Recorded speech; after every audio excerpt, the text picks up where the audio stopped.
Hi friends, ఎలా ఉన్నారు? నేను మీ నిఫ్టీ మాస్టర్ మూర్తి నాయుడు. ఇటీవల కాలంలో మీరు నా ఛానల్లో ఉన్నటువంటి యూట్యూబ్లో వస్తున్నటువంటి వీడియోస్ అన్నీ కూడా చూసి సబ్స్క్రైబ్ చేసుకుని నాకు వాట్సాప్లో కూడా చాలామంది మెసేజ్లు పెట్టారు. అదేవిధంగా చాలామంది కాల్ చేసి కూడా, సార్ మేము పలానా స్టాక్స్లో పెట్టాము, చాలా అత్యధిక మొత్తాన్ని మేము లాస్ అయ్యామని అందరూ కూడా చాలామంది చెప్పడం జరిగింది.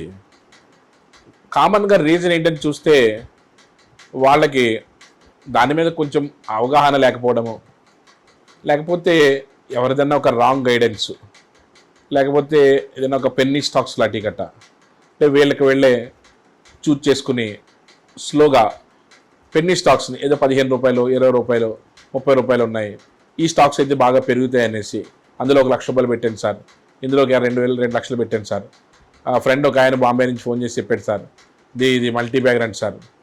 ఇలాంటి మల్టీ బ్యాగర్ ట్రాప్లో గట్ట పడి, యాక్చువల్గా మీకు ఒక విషయం చెప్తాను, ఇక్కడ మల్టీ బ్యాగర్ అన్నది ఏమీ ఉండదు, అదొక ట్రాప్. పాపం అందరూ కూడాను 4 లక్షలు, 5 లక్షలు, 10 లక్షలు, 20 లక్షలు అంటే మంచి అమౌంట్ ఇన్వెస్ట్ చేసుకోవడానికి మంచి అమౌంట్ ఉన్నప్పటికీ కూడా సరైన స్టాక్స్లో ఇన్వెస్ట్ చేసుకోలేకపోవడం వల్ల వాళ్ళందరూ కూడా వాళ్ళ యొక్క లెడ్జర్ని పూర్తిగా లాస్ అవ్వడం జరుగుతుంది.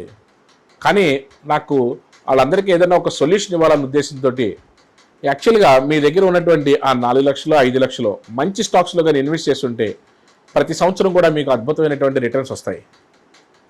ఏదైతే ఇప్పుడు నేను మీకు ఒక 10 stocks, top 10 wealth creators of Indian market, Indian మార్కెట్లో, ఈ స్టాక్ మార్కెట్లో ఎవరైతే ద బిగ్గెస్ట్ వెల్త్ క్రియేటర్స్ ఎవరైతే ఉన్నారో ఆ 10 స్టాక్స్ని కూడా నేను మీకు ఇంట్రడ్యూస్ చేస్తాను. ఇప్పుడు మీరు ఆ 10 స్టాక్స్ని కూడా ప్రైస్ చూడకుండా, మీ ఇన్వెస్ట్మెంట్ ఒక 10 lakhs అనుకోండి, ఆ 10 స్టాక్స్లోనూ ఈచ్ స్టాక్ 1 lakh మీరు కేటాయించండి.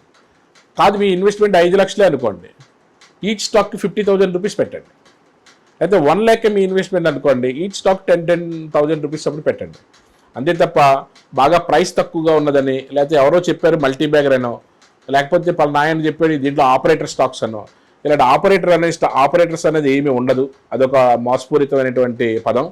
అదేవిధంగా మల్టీ బ్యాగర్ అన్నది కూడా అయిపోయిన తర్వాత మల్టీ బ్యాగర్ అని చెప్పుకోవడం తప్ప ముందుగా చెప్పే అంత గొప్ప నిష్ణాతుడు ఎవడు లేడు. అలాంటిది ఏమీ లేదు కూడాను. అలాంటి ట్రాప్లో కూడా పడకండి. యాక్చువల్గా ఏదైతే మన కళ్ళ ముందు మార్కెట్లో మన ప్రైస్ పెరుగుతూ ఉన్నాయో ఆ స్టాక్స్, వాటి యొక్క నెట్వర్క్ ఎంత, వాటి యొక్క బిజినెస్ మోడల్ ఏంటి, అది చూసుకుని మనం దాంట్లోకి మార్కెట్లోకి వెళ్తే మనకు రియల్గా లాభాలు వచ్చే అవకాశం ఉంటుంది. నేను మీకు ఇప్పుడు ఇంట్రడ్యూస్ చేసే ఈ 10 స్టాక్స్ ఇండియన్ వెల్త్ క్రియేటర్స్, ఈ స్టాక్స్లో మీరు ఇన్వెస్ట్ చేసుకుంటే మీకు మంచి లాభాలు వచ్చే అవకాశం ఉంది. అందులో నేను మీకు చెప్పబోయే first stock Reliance industries limited. Reliance industries limited, మీరు నేను చెప్పే స్టాక్ ఏదైనా సరే ఒక 10 years మీరు బ్యాక్గ్రౌండ్ చూసుకోండి, అద్భుతమైనటువంటి ప్రాఫిట్స్ ఇచ్చుకుంటే 10 సంవత్సరాల నుంచి గ్రోత్ ఉన్న కంపెనీ. మనం స్టాకులు సెలెక్ట్ చేసుకునేటప్పుడు కూడా కొన్ని పారామీటర్స్ పాటిస్తాము. అందులో ప్రధానమైనటువంటి పారామీటర్ అట్లీస్ట్ 10 years నుంచి ఆ స్టాక్ గ్రోతింగ్లో ఉందా లేదా. అలాంటి అద్భుతమైనటువంటి స్టాక్స్లో ఫస్ట్ కేటగిరీకి వచ్చేది రిలయన్స్ ఇండస్ట్రీస్. మనం ఇటీవల కాలంలో ఏప్రిల్ ఆర్ మేలో 1630 దగ్గర మనం రిలయన్స్ ఇండస్ట్రీస్ని మనం రికమెండ్ చేశాము, బై చేసుకోండి, బై చేసి హోల్డ్ చేయండి, ఖచ్చితంగా మార్కెట్ బాగా పెరుగుతుంది. ఎప్పుడైతే 1700 పెరిగిందో అప్పుడు మనం అందరికీ కూడా మెసేజ్ పెట్టాం, it will go up to 2000 or 2500 range. కాబట్టి ఈ స్టాక్ మీరు ఎవర్ గ్రీన్ స్టాక్. ఇలాంటిది ఇప్పుడు మార్కెట్లో కొంచెం కరెక్షన్ జరిగి 2100 వరకు వచ్చింది. You can buy and hold. అద్భుతమైన ప్రాఫిట్స్ ఇచ్చే అవకాశం ఉన్నటువంటి స్టాక్ ఇది. సెకండ్, నేను మీకు ఇంట్రడ్యూస్ చేస్తున్నటువంటి రెండో స్టాక్ హెచ్డిఎఫ్సి బ్యాంక్. బ్యాంకింగ్ రంగంలో అద్భుతమైనటువంటి క్యాపిటలైజేషన్ ఉంది, బ్రహ్మాండమైనటువంటి ప్రాఫిట్ సంపాదిస్తున్నటువంటి number 1 bank, either private or public, HDFC bank. ఈ హెచ్డిఎఫ్సి బ్యాంక్లో ఖచ్చితంగా మీ పోర్ట్ఫోలియోలో హెచ్డిఎఫ్సి బ్యాంకు ఉండవలసిందే. అద్భుతమైన ప్రాఫిట్స్ ఎవ్రీ ఇయర్ కూడా. బ్యాంకింగ్ సెక్టార్లో మీరు ఏ స్టాక్ కొనపోయినా పర్వాలేదు, కానీ హెచ్డిఎఫ్సి బ్యాంక్ మాత్రం మీ పోర్ట్ఫోలియో ఉండవలసిందే.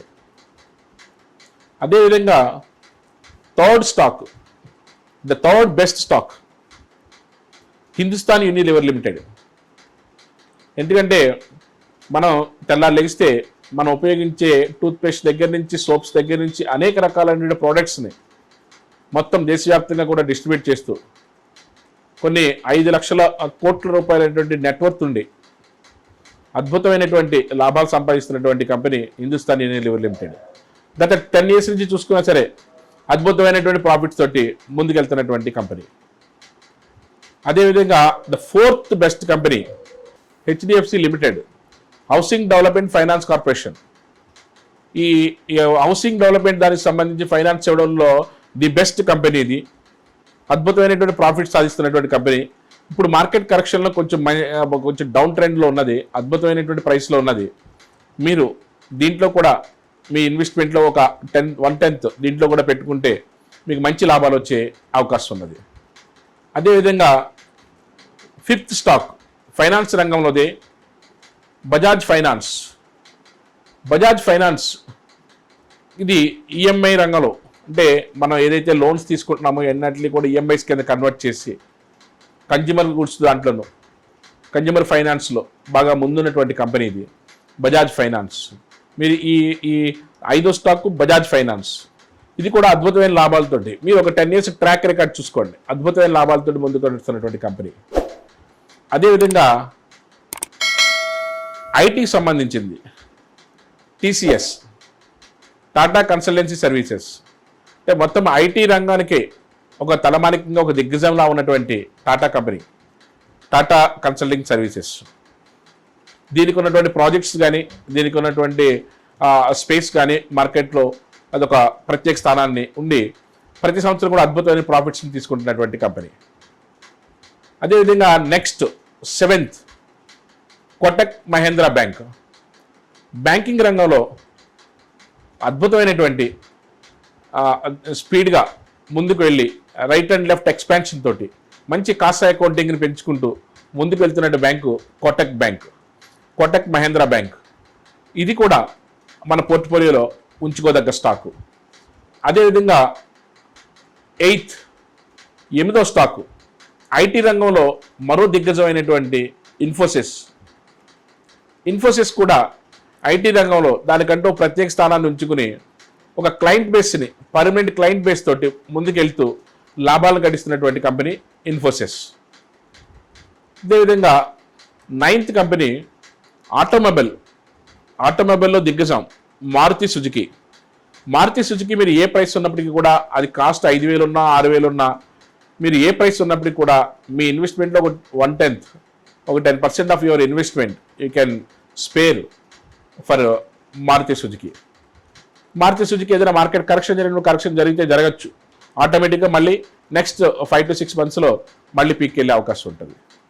అదేవిధంగా ఫైనల్గా 10th లాస్ట్ స్టాక్, ఇది బ్యాంకింగ్ రంగానికి సంబంధించింది యాక్సిస్ బ్యాంక్.